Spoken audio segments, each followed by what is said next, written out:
Well, good Lord, Florida State. What are we even doing with this, my guys? Like, okay. Let's start what we know. Okay, start with what we know. Boston College just got their first top 10 win since 2014 against number 10 Florida State, who had the very unfortunate pleasure, shall we say,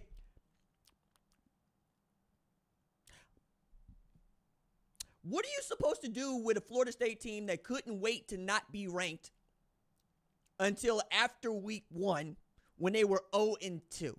What do you say about that? Because I can start with a lot of different things. I can start by telling you BC is on the good foot with Bill O'Brien, who is doing the Lord's work with Thomas Castellano and Trayshawn Ward.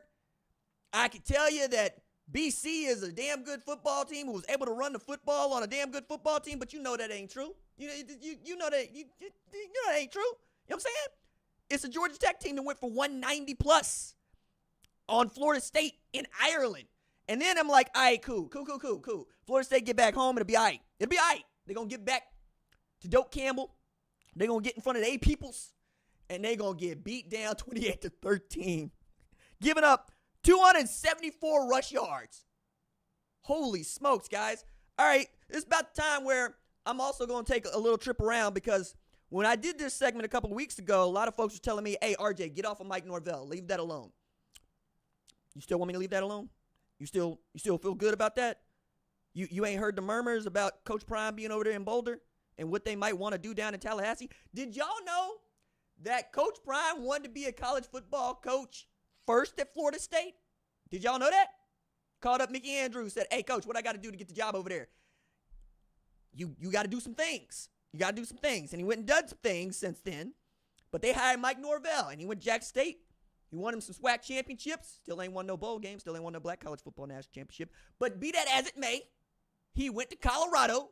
And if nothing else, they winning everywhere but on the football field. Merchandise sales is up. Students is up. All the things that universities want is up. They own the up and up. They just got to win more football games than they lose. Meanwhile, Colorado is 1-0, and Florida State is 0-2. Okay, all right, let's get with that. Some of y'all looking up Mike Norvell's buyout right damn now. You want to know how much it's going to take to get up out of here, and you got this kid over here with the piggy bank going, Daddy, I will break it open. We can't live like this. Got some 6-year-old over here just in tears over what the Noles done to him going back to school tomorrow. My goodness, they did this on Labor Day. They went out like this, sending everybody back to work with this L in Tallahassee after Miami gave Florida the blues. My goodness, Miami is the best college football team in the state of Florida. The private school in Coral Gables. You did that, Florida State. You did that. You know, I have to tell everybody now that y'all came up with a women's university, and we didn't know nothing about no football over there until Bobby Bowden got there. Y'all got a football program that we care about because of Bobby Bowden. That's it. Then he got Prime. Then he got Charlie Ward. Then he got Peter Warwick. Got work done. You know what I'm saying? On it goes. Chris Winkie came to get his boys Heisman back. My man, Torrance Marshall, took it back. Got that national championship with Oklahoma. But, you know, they got back on the good foot 2013 with Jimbo Fisher. And say what you want to say about Jimbo Fisher, and I know you will. He did win a national championship at Florida State. Mike Norvell ain't do that. He might say, hey, look, I was cheated out of an opportunity to play for a national championship last year. Yeah, all right, but if this was the kind of program that you was going to put on the field, let me tell you, my guy, that wasn't getting past Michigan. That wasn't getting past Washington. That wasn't what it was going to be. That was not what it's going to be. What it is now is you are the first head coach to lose to BC as a top 10 opponent in a decade. That's a fact. Now we're talking about BC held the ball for 14 minutes of a 15-minute quarter to start the damn game. They looked at Georgia Tech film and said, ooh, we know exactly what we're supposed to be doing to you. We are going to run on you like AC running in 90-degree humidity. We're going to have it up and going full time. No, not no auto. It's on all night long. And they was giving them the business, giving them the blues. FSU ran just 3 plays in the first quarter. 3 and outs, dog. Because you kept putting the ball into the hands of one DJ Uiagalelei. And I got to tell y'all, the truth about that boy is Jonathan Smith might have gotten more out of DJ Uiagalelei than Dabo Swinney and Mike Norvell.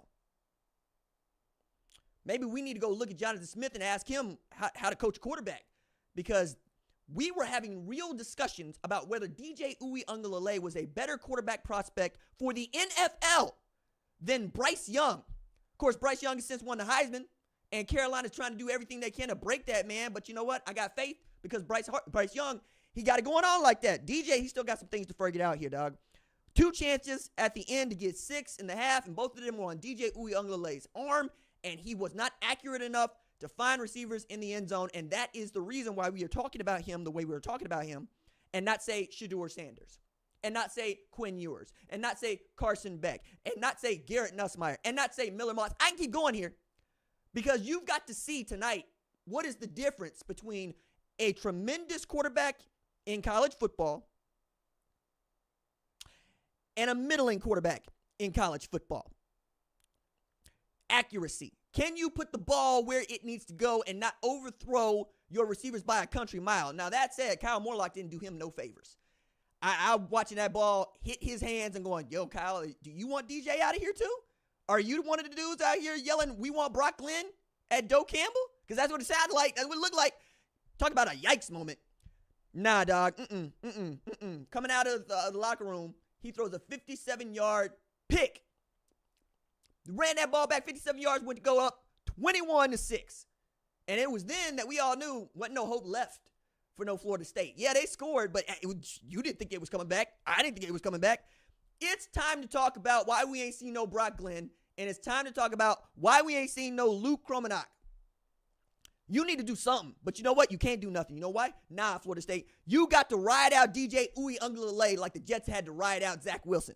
Like the Jets had to ride out Sam Darnold, because you done paid all this money for this transfer portal quarterback that was supposed to be the guy to bring you back to the promised land, that is ACC championship, get you into a college football playoff. But no, now you got to wear this, because you told your mama at Walmart, Mama, I want to wear this puke brown t-shirt, and I want to wear these tan pants, and I want to wear these pale shoes. So now you out here with your 5 browns looking real kind of suspect back to school. Nope. Mama's paid a whole lot of money for that. So now you got to wear that clown suit. You got to wear it. You got to wear it like Florida wearing that loss to Miami. You just look silly. You just look silly now. Well, what you gonna do? You gonna sit down the man you paid all this money for? That ain't how business gets done. That ain't how we do business. I've seen y'all to Franklin Saint make y'all understand. My goodness, God. Like, I'm looking at this. Do you know that Florida State had rushed for more yards? Florida State. Let me back up. Boston College had rushed for more yards on Florida State than Georgia Tech had by the third quarter. I'm looking at 190 yards rushing by the end of the third quarter from Boston College. And I'm over here talking about, you know what, Georgia Tech might be about something. You know what I'm saying? Georgia Tech, that's a top 25 team. We're going to talk about my top 25 a little bit later on. I'll talk about a couple of other things. But now I'm not really so sure. You know, I'm looking at this like y'all looking at this going, maybe it's just Florida State is bad. Yeah. I had dropped them to 21 after having ranked them 5 in preseason, because once we start playing football games, I just tear everything up, do it all over again. And I'm thinking, you know what? They'll get back on the good foot.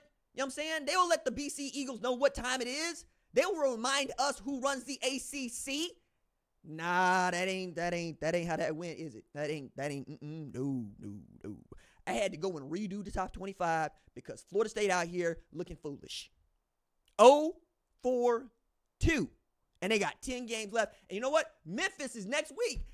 Memphis can't wait to get to them, dog. You know why? Because Mike Norvell left Memphis to go to Florida State. And Memphis feels like the best Group of 5 program in the entire country for me. And you know what? They want nothing more than to prove that over the top of Florida State's dead body. They just wish that they had a ranking next to their name. You know what I'm saying? Like Boston College took that from them. Georgia Tech took that from them. I understand. I'd be hot too. But now Florida State, they got to pay for now showing up here with this ranking. I got to run it up now because it's an unranked opponent. It's an unranked Power 5 opponent now. What you supposed to do? You can't beat them by no 7. You got to beat them by 38. You got to go after them. You got to let Seth Hennigan and Rock Taylor go to work because we got style points to get here, son. That's what we trying to do. We trying to win our conference championship and be the highest ranked Group of 5 program so we can get in to the college football playoff. And one of the ways in which you can do that is by pointing to dead body of a Florida State Seminole over there going, hey, look at what we did to them in week 3. That's all you need to know about what we do against Power 5 programs. And you know what? We got to eat that. Meanwhile, Florida State is on the schedule for Notre Dame. And I don't even think that's going to be no game no more, man. Like, I was going, damn, like, what we going to do with Notre Dame? Nothing is the answer to that. Nothing. Like, Georgia Tech might give them the what for and the how now, maybe. You know what I'm saying? USC at the end of the season, but by that time, we know who's getting in the college football playoff, dog. It ain't nothing to it. I'll also add this, man. Did y'all notice that Florida State had 12 men on the field before BC scored that third TD, and they still couldn't stop the run? BC got to wave off the penalty because you had 12, they had 11. They still ran the ball in. What are we doing with this, dog? Like, who we talking to with this? You know what I'm saying? How you supposed to go home with that? It ain't like BC is some sort of, I don't know, Notre Dame, Miami. You know, it's a private university. You know, they represent Boston because somebody gotta. They don't do college football like that. You know, it go back to Flutie, it go back to Flynn, but after that, what are we really talking about, dog? You know what I'm saying? Now, be that as it may, I'm also going to point out that Jeff Hafley left that job to take a lesser job. Jeff Hafley left being a head coach at BC so he could be defensive coordinator at Green Bay. But Bill O'Brien, he wanted to come home. He wanted to come home in a worse way because he turned down being the offensive coordinator at Ohio State to be the head coach at BC, and now he the one that looking like he knows something. You know what I'm saying? I'll add to this before we get up off this subject right quick. Do you know that BC gets Mizzou? Yeah. BC gets Mizzou for week 3. And they ought to be 2-0 by the time because they got Duquesne. You know, no disrespect, but Duquesne ain't nobody. That ain't nobody. I hope Missouri eats their Wheaties before that game because ain't nobody going to be more glued to that than me because I'm hearing people telling me good things about Missouri and telling me that Oklahoma ain't don't mean nothing to nobody. Okay, cool. Don't let BC do to Missouri what they just did to Florida State. I'm going to tell you that quick, fast, in a hurry, my guys. Let's keep it 100, keep it a buck on this one. I'm out here trying to tell you, man. Look, you better have something for Thomas Castellano. You better have something for Trayshawn Ward. You better have something for Robichaux. Otherwise, you might be you might be up a creek because we're not going to look kindly on a loss to BC ever. Ever. That's never going to be a thing. That's never going to be all right, okay? I'm looking at this, and I'm saying to myself, we're learning some things. Maybe we're paying attention. Maybe we're paying attention. My homie, he pointed out, he asked me, do you think that Bill O'Brien talks to Thomas Castellano the way that he talked to Jalen Milroe? And I said, hey, look, he talked to Deshaun Watson the way that he talked to Jalen Milroe. That's just who that dude going to be. But you know what? Thomas Castellano out there making it happen like Jalen Milroe making it happen. So whatever he's saying, it seemed to be working. You know what I'm saying? When we talk about quarterbacks, he seemed to know what he's doing at this college level, making it happen. All right? I want to go from that to another subject very near and dear to the audience's heart. I realize how much y'all really love to hear me talking about this and what y'all enjoy about me talking about this. But we got to talk about Michigan football. I know. It is your favorite subject to hear me going on about. Because I get all of this. RJ hate Michigan, which is not true. RJ love Ohio State, which is not true. RJ loves Oklahoma. RJ is from Oklahoma. You got me on that one, right? But with Michigan, it feels like I'm in the twilight zone half the time. Because if I tell you that they up 16-10 against Fresno State, all y'all want to do is tell me that Fresno State is a good football team. And I'm like, when Jeff Tedford was the head coach, and he ain't the head coach at Fresno State. When Kalen DeBoer was the head coach, but he ain't the head coach at Fresno State. Why we acting brand new about this? And why are you caping for Fresno State, Michigan fans? I would love to know. Texas ain't got a cape for Colorado State. You know what I'm saying? Houston and don't get to yell that UNLV is a great football team, even though UNLV handed them their head. But here y'all are, Boise State. Y'all gonna tell me that's a great football team too if they come into your house and they scare the hell out of you? You need pick sixes to put some distance between yourself because you know that there's a few people that don't watch as much college football as I do. They're going to look at a box score and say, oh, they won by 20. Look at my face. Look at my face. You must think I got FOLL on my head. No. No. I left grad school to do this here job. You going to approach this with a level of rigor on this one, dog. So the reason we got to talk about Michigan is they're going to play Texas on Saturday. Maybe you might have heard. It will likely be a top 10 matchup for some, not necessarily for me, but we'll get there a little bit later on. And while I believe Texas is in a better spot to win this football game than Michigan, the one thing I need to see from Michigan, that I really want to see from Michigan, is the dude that's on the cover of the EA Sports College Football 25 show out. Because I got to tell y'all, I ain't seen Donovan Edwards show out for at least a year. Look, it go like this. It's past time for Donovan to be the alpha in that backfield in anything other than name only. The reason that it's past time is because he hasn't rushed for 100 yards or more in a regular season game since November 5th, 2022. Are we big game Donovan during the regular season? Because we need you. That's what you got to be. Blake Corum gone. Hassan Haskins gone. It's your time, 7. I need 7 to show up because going for over 100 yards against Rutgers ain't exactly going to do it for me, dog. That ain't what I'm looking for from you. I need it in a game like this because the one thing you can't do if you are Michigan is lose to the team that lost to the team that you beat for the national championship last year. You can't do that. That's not allowed. You cannot lose to the SEC's newest member as the defending, 3-time defending national champion, Big Ten champion. You can't do that. We're not going to allow that. That's not going to be okay. No. And if Donovan Edwards goes for what he did against Fresno State, 11 for 27. Nah, that ain't what we're looking for. I need one of these games where you going for 200 on 12 carries, where you going for 100 on 5 carries. I need to see breakaway explosive Donovan Edwards. That's what I want. And you know what? Michigan fans want it too. You know why? Because they saw the quarterback play that I saw. I think this is the worst quarterback play that I've seen from Michigan since John O'Corn. Full stop, dog. Like, you got to play both Davis Warren and Alex Orji. You got a problem there. We know what J.J. McCarthy was. We know what Cade McNamara was. Tell me what you got in Davis Warren and Alex Orji. Because it sounds like you got a guy that can throw it but can't move, and you got another guy that can move but can't throw it. Tell me where I'm missing something on this. I would love to know. Please, hit me up. Tell me what it is that you see that I don't see. Because this is Alex Orji's year, supposedly, to take over. You know what I'm saying? He was in the J.J. McCarthy spot. You got him out here running some cool stuff. I saw him throw the little pass. Donovan Edwards to go score on the pass. What else we got on this? Because it felt like Fresno State was getting a measure of this. You know what I'm saying? Like, it doesn't feel like Fresno State should be able to keep up with an offensive-minded Michigan that's just going to pound the rock on people. This is a head coach who was saying smash on the sideline in the Washington game again for the national championship. I want to see some smashing. You got some smashing to do? And I'm going to reiterate this. I've said this, and I will continue to say this. Texas fans, do me one favor. I know I'm from Oklahoma, but you're going to understand me. Do me one favor. Get one of your natives. That is Bill Engvall. Get a photo of him, okay? Take that photo. Photocopy it, put it on flyers, put it on posters. Go up to Ann Arbor and find as many Michigan fans as you can, and you hand them just this photo of Bill Engvall. And you get to say, here's your sign. Here's your sign. Okay? You ain't got to steal it, not a damn thing. We're giving it to you. And they won't know what that is because they don't think that we funny. You know what I'm saying? I'll tell you what, doesn't mean much to them. But you know what? Educate them. It's going to be their first opportunity to see what y'all are about.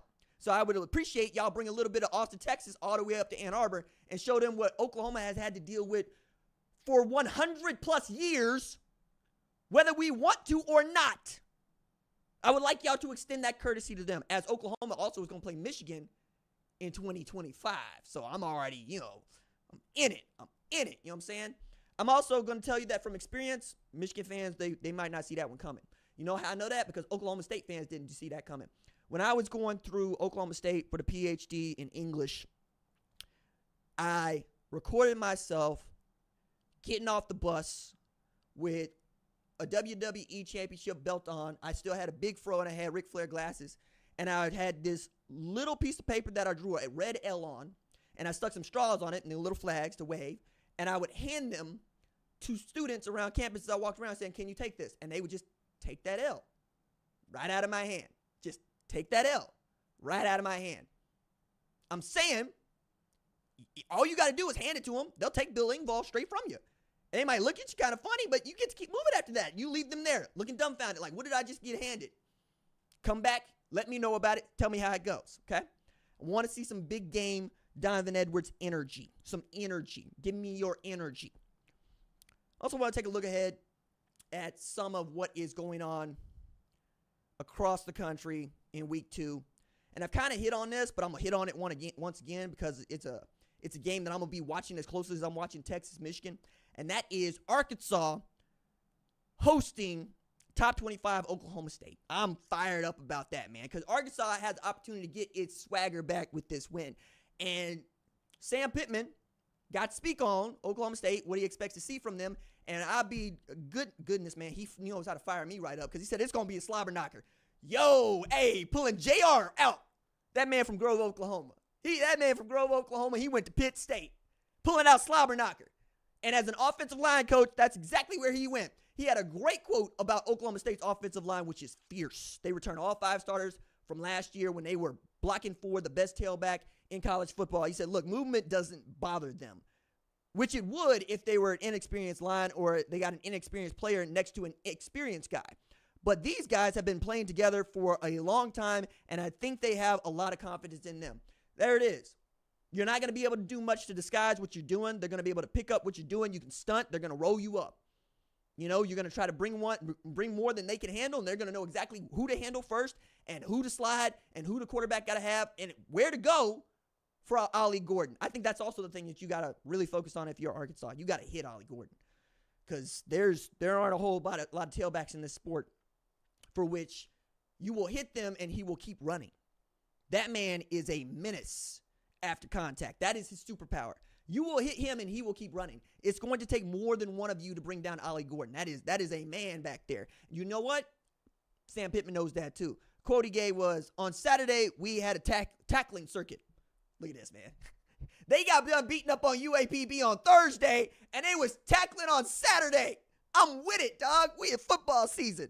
If they get to Gordon and it's got 2 or 3 yards, he's going to get 6 or 7 more. That's what they coached them up on. We're going to have to tackle him one-on-one, but we're going to have to get a lot of guys around the ball. We definitely understand how good he is. And that has been a point of emphasis for Arkansas's football team this entire month of August. They have been hitting. They have been hitting when other people have not been hitting because they believe that taking people to the ground has been a differentiating factor for how good they have been to start the season. 2021, they was hitting people, 9-4. You know what I'm saying? Trying to get back to that. And if you are able to beat a top 25 Oklahoma State team, you can get back to that. I'll also add in here, man, Arkansas has been doubted, dumped on, diminished by its SEC peers, in part because the Razorbacks ain't had the kind of success that the Pokes have. No matter that the Pokes play in a lesser Power 4 league, but they have won the conference championship over there. Never mind that Mike Gundy is 3-15 against Oklahoma. You know, if Arkansas had a head coach that was 3-15 against Texas A&M, there'd be some fighting. That dude wouldn't be able to survive much longer. But apparently at Oklahoma State, they just gonna put up with that. You can be 3-15 against Oklahoma if you're winning every other game that you play. Taylon Green needs to outplay Alan Bowman. We know this, even though Alan Bowman is 48, starting his 19th year as a college football quarterback. I'm kidding, but he is a 7th-year starter, and he has entered 19th grade. This is a man that went from Texas Tech to Michigan, got a master's from Michigan, went to Oklahoma State, and is in year 2 at Oklahoma State. Bonkers, right? I also need Jaquindon Jackson to go blow for blow, pound for pound with Ollie Gordon, and I think he can. If you've watched enough of Jaquindon Jackson, you will know that dude loves to hit other people. And for a former high school quarterback who was recruited to Texas to play quarterback, to convert to running back, go to Utah, and go get on with the good with Kyle Whittingham, who was about hitting people, and then go to Arkansas, yeah, all right, hand that boy the rock. Hand him the rock and let Big Taylon Green do what he do, and Bobby Petrino's got something. I'm sure he got something fierce for Brian Nardo. You know what I'm saying? I'm already there. Bobby Petrino found a gas pedal quick, fast, and in a hurry. They scored on their first 10 possessions 6 points against UAPB. They're going to try to keep that up against Oklahoma State. I think with this win, you can get your swagger back. And we will be talking all sorts of kindly about who Arkansas is and what Arkansas is capable of heading into week 3. I realize that there are a lot of Arkansas fans saying, I've heard this before, I don't want to hear it no more. But that's like every college football fan ever at this time. Choose to be optimistic, especially if you're 1-0. It ain't like you're a Florida State fan. You know what I'm saying? You 1-0. You undefeated. Perfect. You know what I'm saying? You will be perfect. That's what your mantra needs to be until such time as you are not. Again, you're not Florida State. You've got a W. Continue to build on the W energy. It costs nothing to be optimistic at this time of year. It really doesn't, right? And with a team like Oklahoma State, not for nothing, but it ain't Georgia. Georgia, yeah, okay, cool. You chalk that up. That's an L. They've won 43 of their last 45 and 40 straight regular season games. But you get to be optimistic about this schedule until such a time as you run into a buzzsaw. It's cool. It's all right. And not for nothing, but Sam Pittman's out there coaching hard because he don't worry about much else. I think Sam Pittman is coaching like I would approach coaching. If you paying me 7 figures to be a head coach, I don't have any debt. I don't have any worries. All I'm worried about is coaching football. So you're going to get every bit of me all the time. All the time. And I think nobody wants to win at Arkansas more than that man wants to win at Arkansas. You know how I know that? Because he hired a former head coach at Arkansas who was arguably the best head coach at Arkansas since they joined the SEC in Bobby Petrino to be his offensive coordinator, because that's the kind of dude he is. That's what he wants. He's like, look, if you can help me win football games, I want you on the staff. I want you to help me come here, try to win football games. I think it's worthwhile. I think you got it, dog. All right. Biggest surprises of week 1. That's the next segment I want to do. Okay. Number one on the list. Biggest surprise of week 1 for me. Iowa is a better offensive team than Oregon. Say that again. Iowa is a better offensive team than Oregon. Heading into the season, I said to Iowa, I said to Kirk Ferentz, please, just put out an offense that doesn't embarrass anybody. Just do that. Mediocre. Be mediocre and let Phil Parker continue to do what he does on defense. And they said, hey, RJ, I don't know if you know this, but Kirk got to sit this one out. Yeah, something to do with recruiting. Kirk got to sit this one out. So Tim Lester in game 1 says, we gonna start out being base and vanilla. And they led 6-0 at halftime. And then they dropped 34 in the second half. He said, hey, Cade, you want to spin it? Cade said, hell yeah, I want to spin it. Let's go spin it, baby. Went for 251. He threw multiple TDs. Deacon Hill didn't have not one game last year throwing more than one TD at all. Cade McNamara out here slinging it. They dropped 40 for just the second time in 3 years against Illinois State. And the reason I get to say Illinois State is because Oregon was in a damn dogfight with Idaho. Who the hoe? Idaho. Idaho was damn this close, 17-14 in the fourth quarter, to Oregon. All right? So I'm going to put it another way. They said, RJ, when you say things like Iowa is a better offensive team than Oregon, it makes us want to say to you, step aside, or there will be violence. To which I said, oh, really? Iowa ranks 50th in the country in scoring offense. That ain't great. That ain't terrible. Oregon ranks 91st in the country in scoring offense as the number 3 team in the country.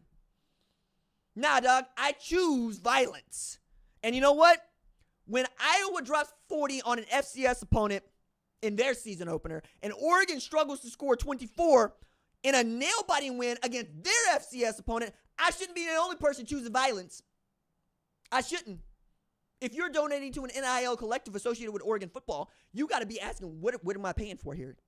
I'm not paying to look up at the ceiling and go, why am I calling Jesus right now? Why am I calling to the Lord over the Idaho Vandal? Why am I being vandalized in my own house? That's what I would want to know. Dead ass. That's what I would want to know. Tell me what we got here. All right? So I'm going to go to number 2 on my biggest surprises in week 1. Oregon might be sorry, which is next to Florida State might be sorry. Okay? Oregon was supposed to beat Idaho, according to some books, by 49.5 and by others by 45.5. The total was 60. 24-14. The Ducks struggled to score or run the ball against the Idaho Vandals. People like, yo, RJ, they were spinning it. Dylan Gabriel threw the ball 49 times. 49 times, and he didn't go for 5 bills. He went for 360. It was dink and dump. It was dink and dump. It was dink and dump. Idaho was going for that throat, though, man. They was in it. And now Oregon, who we thought was the second best team in the Big Ten, now feels like the fifth best team in the Big Ten. And let me tell you something, Ducks fans. The fifth best team in the Big Ten is not getting into the college football playoff.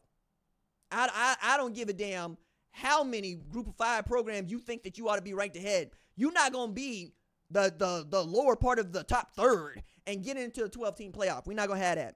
No. Again, I choose violence on this, and I want to know if you're a Ducks fan, why you haven't. RJ, chill out. Be patient. It takes time to gel. No, we playing football now. I don't want to hear about no gelling. Georgia didn't need time to gel. They stopped a mud hole in Clemson and walked it dry. 31-point differential. That's what I expect. Dominance. Perfection. Show me that you have no mercy. Show me you got a little Nico Uiagalelei to you. See, I've been practicing. Uiagalelei. Uiagalelei. See, I've been practicing. I've been sitting in the mirror. I've been doing my exercises.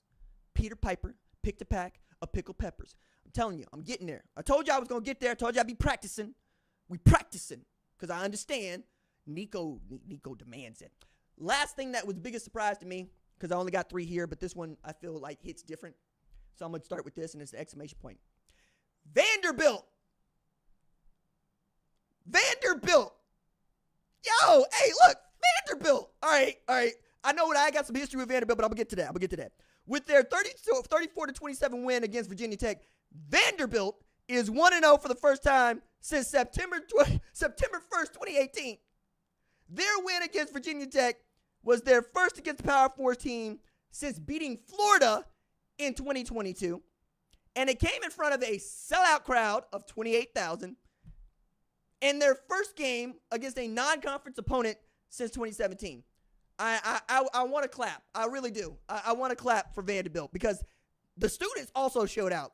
And you know what? I ended up at the Vanderbilt Hustler. Hell of a name for a student newspaper, by the way. Because one of the things that I like to do when such an upset happens, when you do something that is cool, I want to go see what the student newspaper has to say about it because the student newspaper usually has a really good angle on what is national news to me, right? So I go to the Tennessean, I go to the Sentinel, I go to the Vanderbilt Hustler. And in the Vanderbilt Hustler, I get to read this sentence. Senior Simone Rockwitz, who was sitting in the student section, told the Vanderbilt Hustler, quote, "We're a football school now." Well, I certainly hope so, Simone. I really do. I want you to be a football school. You know why? Because let me tell you how being a football school works. Let me tell you what happens, okay? Because Vanderbilt upset Virginia Tech, I'm reading the Vanderbilt Hustler. Not something I would do if they did not upset Virginia Tech. Okay? If it's a ho-hum, Virginia Tech beat them down, I don't care, you know? So I'm in the Vanderbilt Hustler because student newspapers do an excellent job of covering their own. And because the Doors had upset the Hokies, I learned that the student section was so full before the game that they also closed it before the game. So Vanderbilt students showed up in mass for this game against the Hokies. Sight unseen. Kudos to y'all. Like, full stop, dog. They had to close it off because it was getting dangerous to let more students in there. That's cool. I learned not only that the student section had been closed before the game or that Simone believes that they're a football school now. I also learned, because I'm on the website and I'm reading the Vanderbilt Hustler, of one of the coolest services that I've ever seen from a university. It's called it's called Opportunity Vanderbilt, and it's being expanded. Opportunity Vanderbilt is a program providing full tuition scholarships to students with families making less than $150,000 annually. And about 54% of the people that donate to Opportunity Vanderbilt are Vanderbilt alumni. That means that if you are admitted and you enroll at Vanderbilt, they are committed to making sure you graduate. I don't think you could have done something that would warm my heart more. I don't. When I went to the University of Tulsa, it cost an arm and a leg, right? It's probably stupid to go because I'm taking out loans that I don't know what it means at the time, and I regretted the decision. And when I went into my financial aid office, the financial aid officer told me and my mama, who was there with me, that if I could not afford to go to school there, I should not be going to school. And remember, I went to high school in Tulsa. I own a home in Tulsa. I do this show from Tulsa.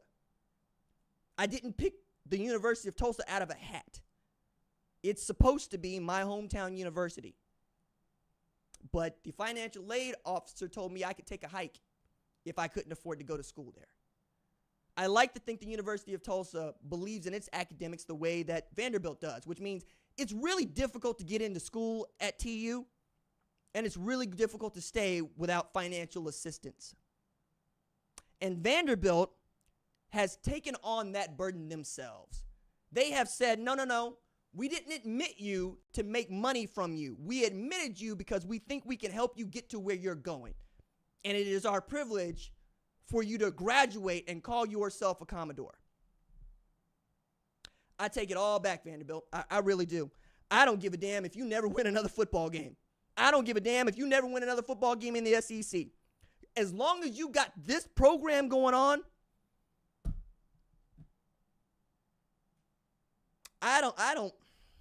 there's not a whole lot you can do to fulfill me more than take care of these kids. Because that's why we go to college, to get a job. And you got to have a college degree to get a job. And the better your college degree, the better your prospects to get into grad school, law school, wherever. And become the kind of person that you wanted to be in this society. The one that is also pulling their weight but helping other people up. So this is how football works.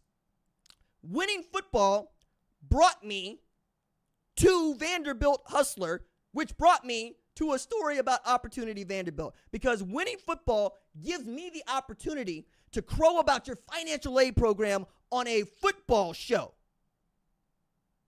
When people tell me that football doesn't matter, or when people tell me that football is just one thing among many things, I'm going, no, you don't understand. Football is how you get people to the door. Football is how you get people to Vanderbilt, how you get people to TU, how you get people to Ohio State. Football is a revenue driver because we care about it so damn much, and usually to the detriment of other things. But this is an excellent example of why we need college football and its power. I truly, truly love that story. That was my third big surprise of the week. Want to get to top 5 standout players of the week, and I also want to do a little bit of top 25 a little bit later on. But I'm not gonna chew all of this. I think I'm just gonna jump to one that I thought was really cool, and that is Nico Uiagalelei. It ain't just that Nico Uiagalelei went 22 of 28 for 314 with 3 TDs against the Chattanooga Mocs in one damn half of football. It's that while up 38-0, he told media he had one thought in his mind, and that was to keep our foot on their throat. And I got to tell y'all, as an old-ass millennial, it makes me feel good to know you Zoomers still got a little TJ combo to y'all. Got a little TJ combo to Uiagalelei Nico. That's a Killer Instinct reference. And if you challenge me, I got Cinder on deck ready to light your ass up, bro. You don't want me with this. Killer Instinct been around since 1994. I've been playing it since 1994. You don't want these hands. All I do is stay on the sticks. I'm of that age. Nintendo 64, PlayStation, it don't matter. We can get it in. See me on the Ultimate Team, dog. I'm on PS5 and Xbox. What's up? So, last thing on this is we're going to take a look at my top 25, which Florida State made me do some moving and shaking. But we're going to go 1 through 25 on this right quick before we get up out of here. Number 1, Georgia. I had Ohio State there. Now I got Georgia there. It's that Georgia did what I asked them to do. Be dominant. Beat up a top 15 program on a neutral site, even though Atlanta is not really neutral to Athens, Georgia, and the Dogs. They did what I asked them to do. Because when I looked at Ohio State, it's not just that they won 52-6, which means they allowed twice as many points scored by Akron as Georgia did Clemson. It's also that they trail 3-0 at home. I can't abide that. I need you to be perfect. I need you to be excellent. I need you to have no flaws against teams that we know are not as good as you, man for man, player for player. We know that. So that's 1, 2. 3, I got Texas. Colorado State, they did what I asked. 52-0. 0. Nothing. Nada. The next point they allow will be the first point they allow. Okay? I really like being able to see Arch Manning rush for and throw a TD in the opener. That's fun. That's a lot of fun.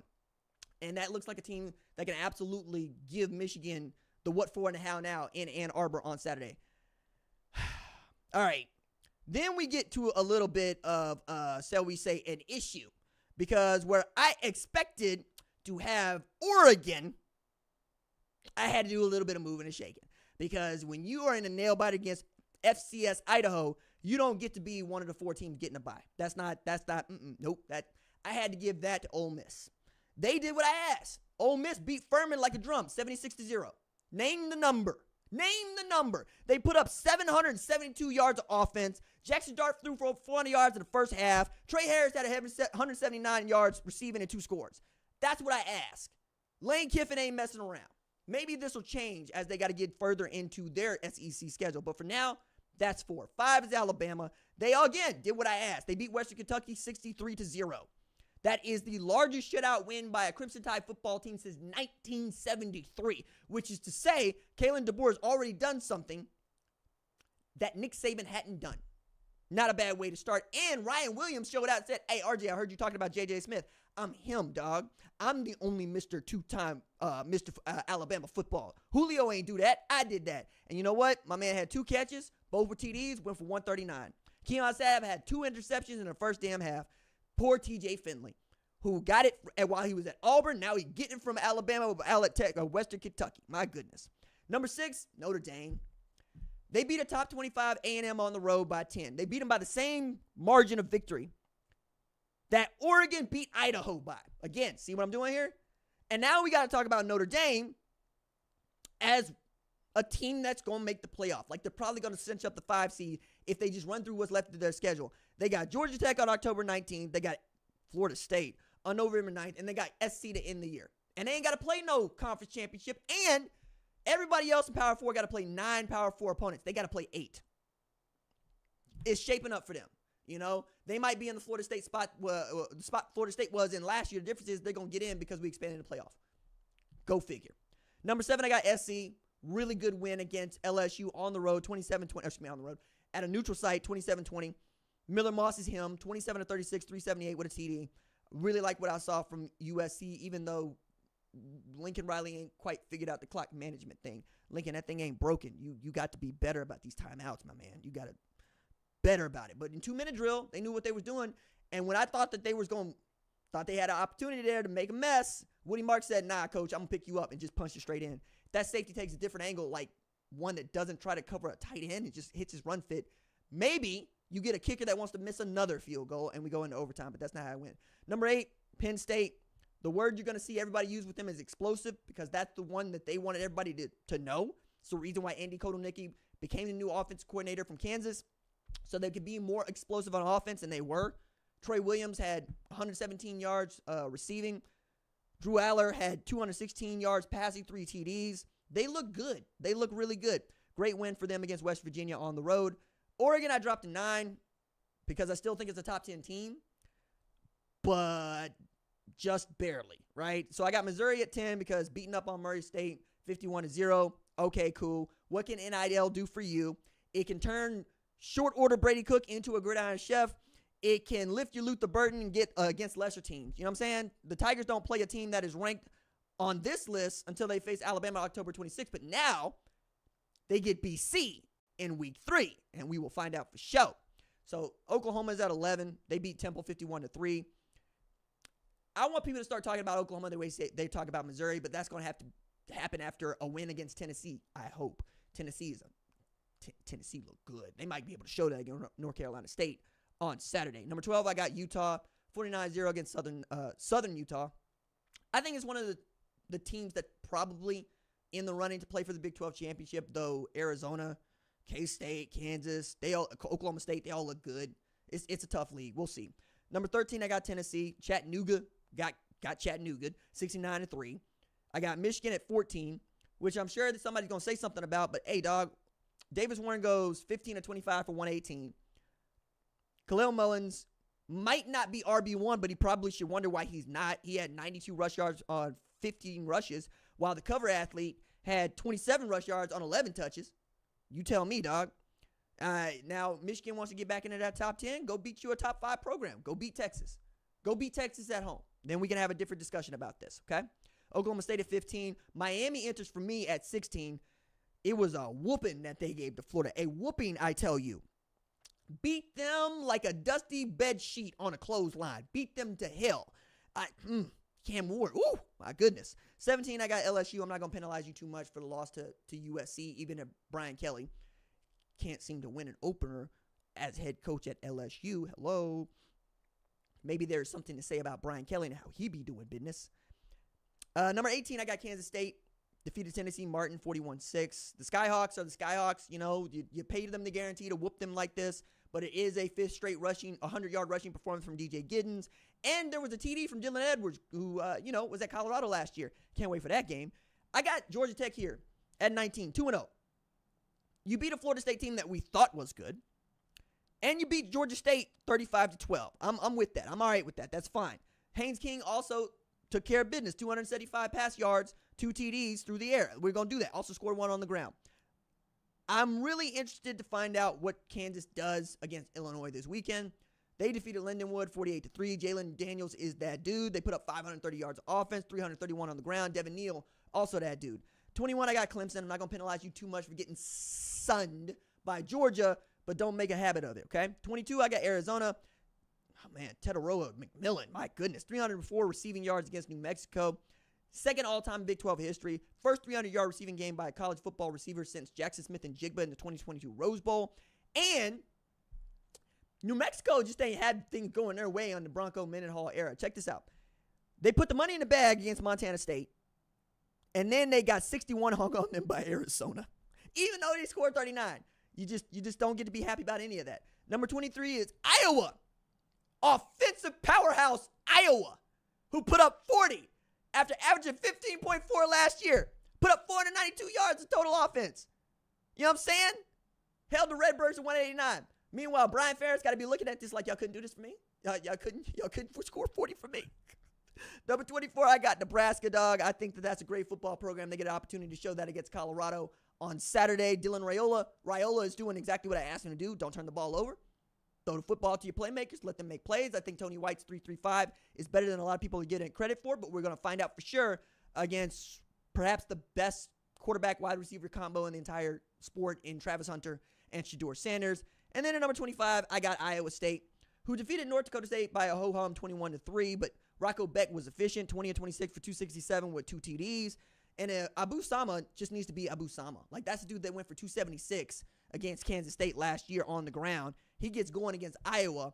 He might be able to give Matt Campbell just his second win against Iowa as head coach at Iowa State. All right, that is going to do it for tonight's live program. If you like the program, please subscribe to the channel. There are 102,000 of us here, but only 66% of the people that have, take this back, 33% of the people that watch this show have subscribed to it.